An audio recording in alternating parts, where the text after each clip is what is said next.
a minute, I'm sure we could find two alike. Try it. Try it. Because even if you found two that were the exact same color, they wouldn't be the same shape. If they were the same shape, they wouldn't be the same weight. The moisture content wouldn't be the same. It is impossible. And yet when you look at each one of them, they have a design. Each of them is, to me, fascinating to look at. Look at those leaves, and how did they come like that? Snowflakes is another one. They talk about no two snowflakes are alike. That one I can't prove, because by the time you get it into the lab, it melts. But for sure, these designs, why? How? Now here's something for you to think about. Again, just using your logic. Use your logic. Human beings cannot really see the planets with our naked eyes. We see stuff out there, but we don't know what we're looking at. It's just shiny balls at night. That's what it is. Just shiny stuff. And really, you would guess, and that's what they used to do. The Greeks and Romans made all kind of guesses at what was out there, didn't they? And gave it all kind of names. And how about molecules? And nobody ever saw molecules until we had microscopes. So until there were telescopes and until there were microscopes, we really didn't know what was out there. Not really. And even now we're not sure. We still have theories about the atoms. Isn't that true? But with both of these two optic assists, that of the macro and that of the micro, what do we observe? Round spheres. Yes? Round spheres. No triangles, no rectangles. All of them are spheres. And all of them are in some form of orbits. True? Rotating and in orbits. And then those orbits and things are all moving within other things. Is it true or false? Is that how it works? Have you seen some of the pictures how it works? How many of you, for instance, saw Men in Black?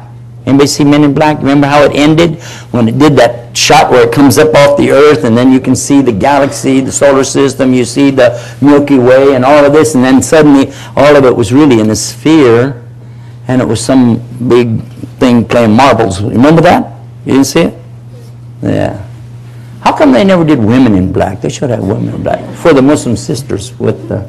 Never mind. There's a topic for you, Eddie, next time. Do Women in Black for one of your movies. So, having said this, now I want you to think about this.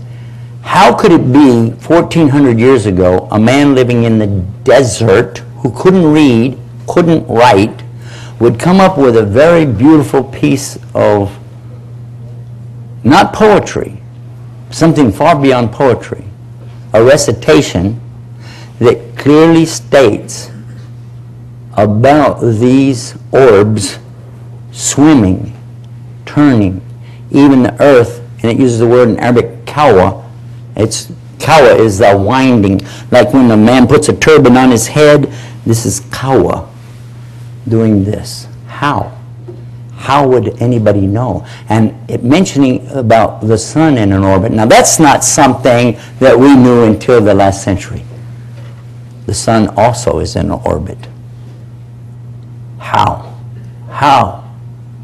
And then to look to the human being himself, and how are we when we first are created?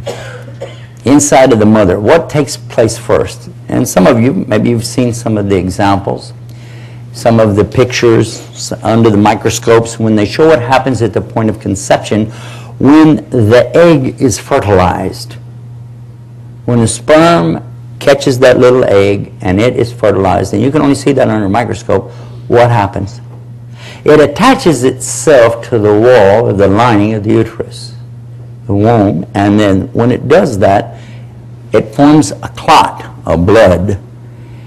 And when it does that, it begins to pull its life from the mother, from the host, pulling its life from there. Yeah? Everybody with me? 1,400 years ago, did anybody know that? And I promise you they didn't.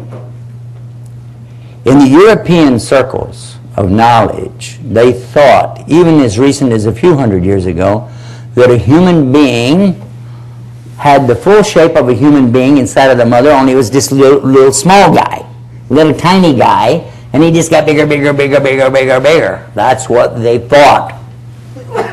They had no clue But yet 1400 years ago, the very first words that came in the Quran to the Prophet Muhammad, peace be upon him, were something like this. Iqra bismi rabbika alladhi khalaqa. Khalaqa insana min alaq.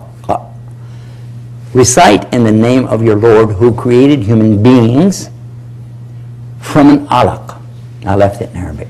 An alaq, and you go to the Mawrid or Arabic dictionary, and you find that an alaq is a leech. You know the leech? You go swimming in the water, and this leech thing gets on you, starts, it's blood sucker. You know, blood sucking leech. Kind of like a lawyer. Anyway, where was I? Okay, so, and it says also that this is a clinging object, something clinging that attaches itself, and then also another name for it is blood clot. All three. And that is what a human being is when he starts out.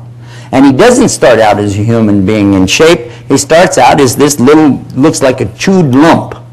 And that is described in the Quran, mudgha. Mudgha means a chewed lump. If you have a piece of chewing gum, throw it down, that's a mudgha in Arabic.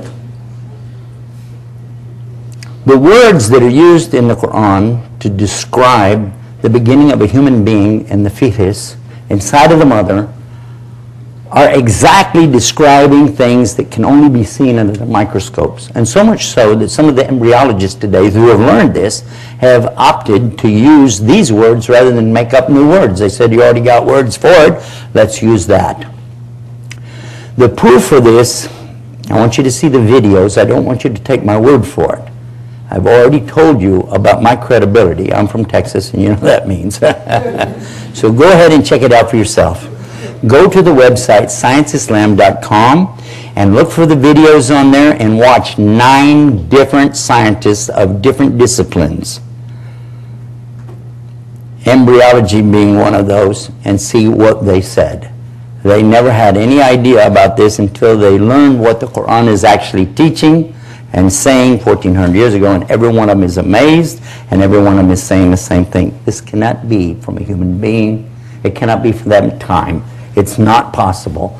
And it must be from a God or a higher being or some kind of intelligence or God. And once went so far as to say Allah, and while he was speaking, like I'm speaking here tonight, he said, I guess it's time for me to say, Ashhadu wa la ilaha illallah, Ashhadu Muhammad Rasulullah. You can see it on the video for yourself.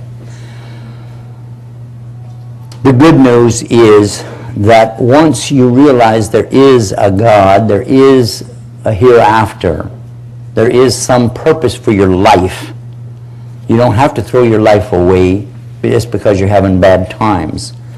There is good news.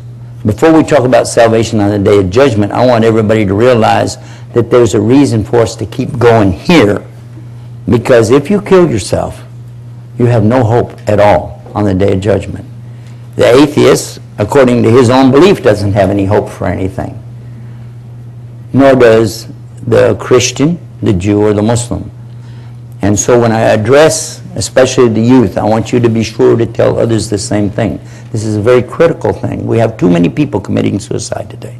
Too many people going around killing each other and then killing themselves. This is not funny, and there's nothing good about this. And until the people come to grips with a faith that they can hold on to, it's going to continue like that. So we need to promote faith. Let's don't destroy each other's faith. Let's work together to build. And for sure, Allah will be the one who will sort it out in the end. But at least we'll work together along the way, learn from each other, share with each other, and then ultimately it's going to be Him, because He's the judge. But for us as Muslims, this is our salvation. And I'll end our program with this in the next few minutes. For us, what we don't do, we don't tell people if you come to Islam, you automatically have salvation. That's not true. We don't tell you if you just say the magic words, Shadu la ilaha illallah, then everything's cool and smooth for you after that. As a matter of fact, the opposite is true. In fact, if you come to Islam, The only thing we can promise you for sure is hellfire. That's easy. I can shoot a million ways to do that. But if you want to get salvation in Islam, you have to believe correctly and you have to work toward it. This goes hand in hand. There is faith and works together. If you have faith without works, it's dead. It's nothing. That sound familiar? That's in the Bible. Faith without works is dead. But at the same time, your works, your actions and deeds before the Lord are nothing. They're nothing if you don't have proper faith. And again, that's